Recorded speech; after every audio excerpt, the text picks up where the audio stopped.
Hello dear students, welcome to the class of MCOM Final Strategic Management।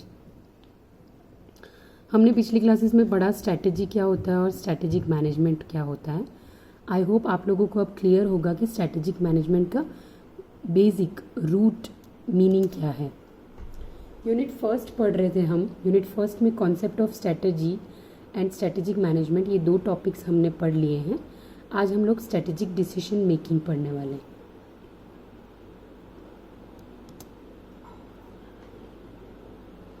सबसे पहले हम देखेंगे स्ट्रैटेजिक डिसीजन मेकिंग में तीन वर्ड्स हैं, स्ट्रैटेजिक, डिसीजन और मेकिंग। वो तीन वर्ड्स दो पार्ट्स में डिवाइडेड हैं, एक है स्ट्रैटेजिक और एक है डिसीजन मेकिंग। स्ट्रैटेजिक क्या होता है ये हम देख चुके हैं। अब हम लोग समझते हैं डिसीजन मेकिंग क्या होता है। Decision making is the act of choosing one alternative from among a set of alternatives. कहने का मतलब ये है कि आपके पास कोई एक गोल है, एक टारगेट है जिसको आपको अचीव करना है। उस टारगेट को अचीव करने के लिए आपके पास बहुत सारे ऑप्शंस हैं, यानी कि ऑल्टरनेटिव्स हैं। उन ऑल्टरनेटिव्स में से आपको बेस्ट चूज़ करना है कि इस ऑल्टरनेटिव को चूज़ करेंगे तो हम हमारा टारगेट को बहुत अच्छे से अचीव कर पाएंगे। कितने टाइप्स के डिसीजन होते हैं और वो कैसे होते हैं? There are two types of decision. First is programmed decision. Programmed decision is a decision that is fairly structured और रिकर्स विथ सम फ्रीक्वेंसी और बोथ। तो पहला है प्रोग्राम्ड डिसीजन। इसका मतलब ये है कि ये एक स्ट्रक्चर से बना हुआ होता है, सिस्टमैटिक डिसीजन लिया जाता है। ऐसे हर कुछ डिसीजन नहीं लिया जाता, सिस्टमैटिक कि ये सिचुएशन है तो ये डिसीजन लेना है, ये सिचुएशन है तो ये डिसीजन लेना है, और ये बार बार रिपीट भी होता है। ये डिसीजन जो लेते हैं वो डिसीजन बार बार रिपीट भी किया जाता है। और दूसरा है non programmed decision. Non programmed decision is a decision that is relatively unstructured and occurs much less often than a programmed decision. Non-programmed decision होता है unstructured। इसका मतलब है ये सिस्टमैटिक नहीं होता है, इसका कोई फ्रेमवर्क नहीं होता है। अकॉर्डिंग टू सिचुएशन डिसीजंस बदले जाते हैं। फिर नेक्स्ट है मॉडल्स ऑफ डिसीजन मेकिंग। दो टाइप के मॉडल्स होते हैं। पहला है क्लासिकल और rational model. Managers are logical and rational and that they make decisions that are in the best interest of the organization. Rational model में ये होता है कि मैनेजर्स जो होते हैं वो लॉजिकल सोचते हैं, रैशनल सोचते हैं और वो कोशिश करते हैं कि ऑर्गेनाइजेशन के लिए जो बेस्ट डिसीजन है वो लेते हैं। और दूसरा है behavioural model. Behavioural model is where managers are not always logical and they use intuition and personal judgements in making decisions. तो बिहेवियर मॉडल में सब मैनेजर्स अपने बिहेवियर के अकॉर्डिंग, अपने इंट्यूशन के अकॉर्डिंग या अपने पर्सनल जजमेंट्स के अकॉर्डिंग डिसीजन लेते हैं। दो मॉडल्स हमने देखे। उन मॉडल्स को देख के एक चीज़ क्लियर समझ लो बच्चों कि ज़्यादातर कंपनीज में, ऑर्गेनाइजेशंस में रैशनल मॉडल यानी कि classical model of decision making follow किया जाता है। अब स्टेप्स क्या होते हैं रैशनल डिसीजन मेकिंग प्रोसेस के, वो हम देखते हैं। सबसे पहला है objectives to be achieved are determined. हमारे गोल्स क्या हैं, हमारे ऑब्जेक्टिव्स क्या है, वो पहले डिटरमाइन करना है, उसको डिसाइड करना है। वो हमारे सामने होने चाहिए हमारे विजन में कि ये हमारे ऑब्जेक्टिव्स हैं जिनको हमें अचीव करना है। सेकेंड स्टेप है alternative ways of achieving this objectives are identified. ये ढूंढना है, ये पता लगाना है कि कौन से ऑप्शंस हैं या तरीके हैं, ऑल्टरनेटिव्स हैं जिनकी हेल्प से हम हमारे ऑब्जेक्टिव्स को अचीव कर पाएंगे। थर्ड है ईच ऑल्टरनेटिव इज इवेल्युएटेड। हर एक ऑल्टरनेटिव, जो जितने भी हमारे पास तरीके हैं, रास्ते हैं या ऑल्टरनेटिव हैं, वो हर एक ऑल्टरनेटिव को चेक किया जाता है, यानी कि इवेल्युएट किया जाता है कि कौन सा सही रहेगा और कौन सा नहीं। और इस इवेल्युएशन के बेसिस पर लास्ट स्टेप होता है the best alternative is chosen. जो बेस्ट होता है उसको चूज करके फिर उसे इम्प्लीमेंट करते हैं और फाइनल रिजल्ट्स तक पहुंचते हैं। So let us come to strategic decision making. I hope decision making क्या होता है ये आप लोगों को क्लियर हो गया होगा। अब समझो इसको स्ट्रैटेजिक डिसीजन मेकिंग। ये पूरा प्रोसेस है डिसीजन मेकिंग का जो स्ट्रैटेजी से फॉलो किया जाता है एक कंपनी में, और ये बेसिकली होता है स्ट्रैटेजिक मैनेजमेंट के लिए। So what is written here? Strategic decision making is the process of charting a course based on long-term goals and a longer-term vision. हमने शुरू में पढ़ा था, शुरू की क्लास में, कि स्ट्रैटेजिक मैनेजमेंट ये होता है कि आपको एक लॉन्ग टर्म गोल के लिए कुछ चीज़ें प्लान करनी होती हैं, आप उसमें क्या एक्शंस लोगे वो बेसिकली डिज़ाइन करना होता है स्ट्रेटेजिक मैनेजमेंट में। तो वो जो आप एक्शंस लोगे उसे डिज़ाइन करना है, पर डिज़ाइन कैसे करोगे उसमें आता है मेन डिसीजन मेकिंग, कि हम ये डिज़ाइन से चलेंगे, हमारा ये कोर्स ऑफ एक्शन होगा, इस तरीके से चलेंगे तो हम हमारे गोल्स को अचीव कर पाएंगे। इससे ये क्लियर होता है स्टूडेंट्स कि decision making is very important part in the stage, very important part and stage in the process of strategic management.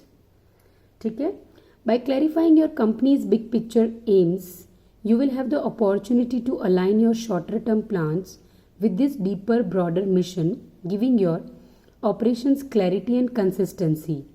ठीक है, इससे ये क्लियर है कि आपके पास बड़ा पिक्चर है, आपका गोल क्लियर है, तो आप छोटे छोटे प्लान्स बना के उनको अच्छे से स्टडी करके और उन पे डिसीशंस ले सकते हैं कि उनको पहले कैसे अचीव करना है, और one by one short term plans achieve होते जाएंगे और ओवरऑल फाइनली वो एक बिग जो गोल या एम है ऑर्गेनाइजेशन का उसको अचीव कर पाएंगे, उसको अचीव करने में हेल्प कर पाएंगे।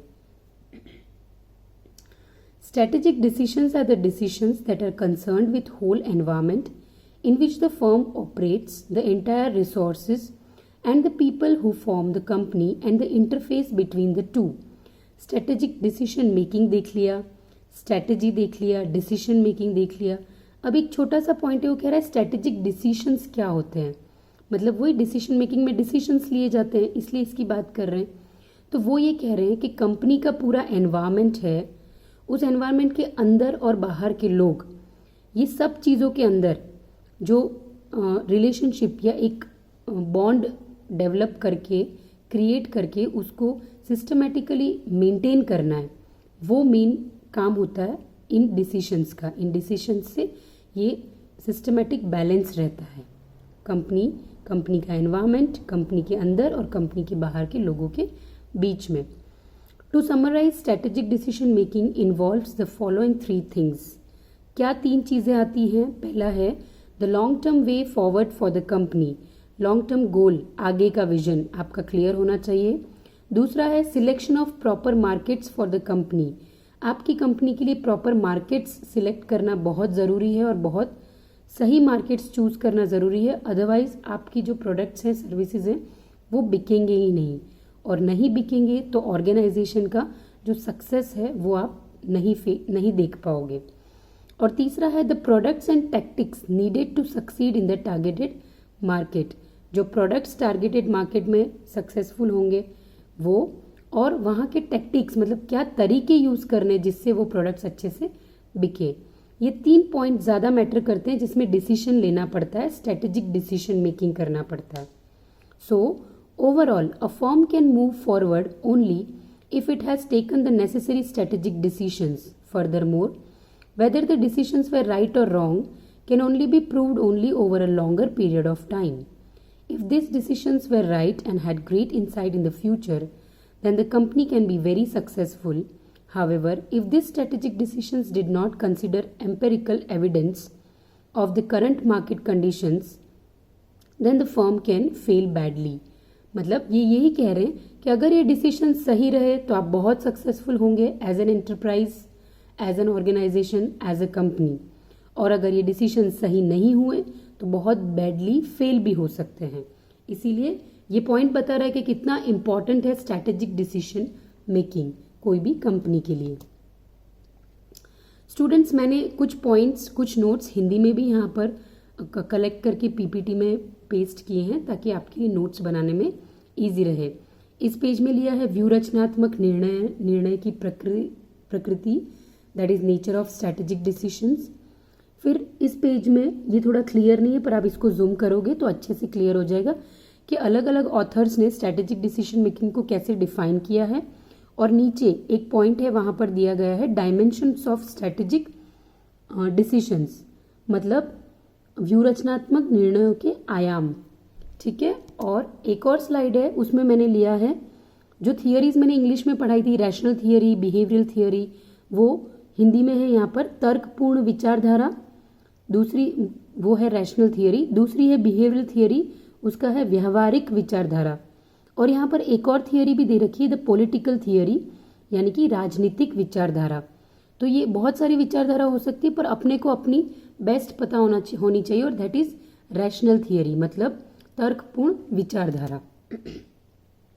स्टूडेंट्स, आज के असाइनमेंट का क्वेश्चन है write a short note on strategic decision making. Date wise आप लोग असाइनमेंट्स कंप्लीट करके रखना। हम कभी भी आपसे असाइनमेंट्स मांग लेंगे, उसको कलेक्ट कर लेंगे, या तो ऑनलाइन या offline, but it should be completed and ready with you. Wish you all the very best once again dear students. अच्छे से पढ़ाई करना, घर पे रहना, stay safe. Thank you.